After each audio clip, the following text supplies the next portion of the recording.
So the Washington Post reported earlier today that apparently in Arizona, the Trump campaign had to work out an agreement with the delegates from Arizona to make sure there'd be no disruptions to the RNC on July 15th, because apparently there was some discussion going on about a plan to not vote for Donald Trump. I don't know if it involved any of the other states. Something about the ones that agreed to not vote for Donald Trump wearing wearing all black or a black suit coat or something, so they knew who they were. Ultimately, they came to an agreement, and nothing is going to happen, supposedly.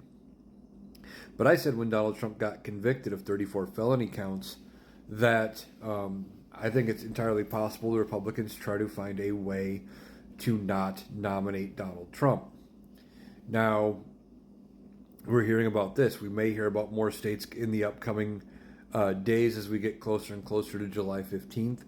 Whether or not the Republicans do pick somebody else, I think might ultimately hinge on whether or not Donald Trump is in a prison cell.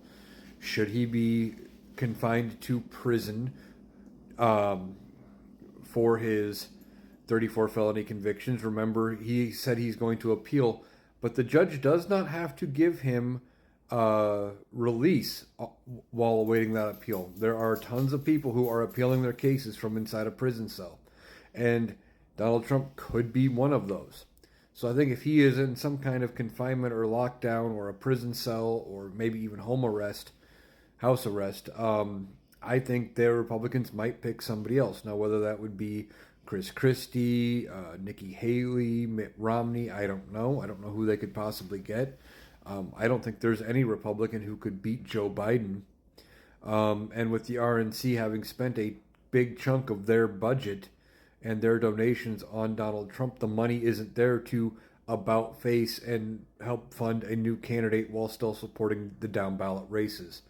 Ultimately, I think this election is going to be a big loss for the Republicans, but they're fighting amongst themselves, and it's going to get worse before it gets better.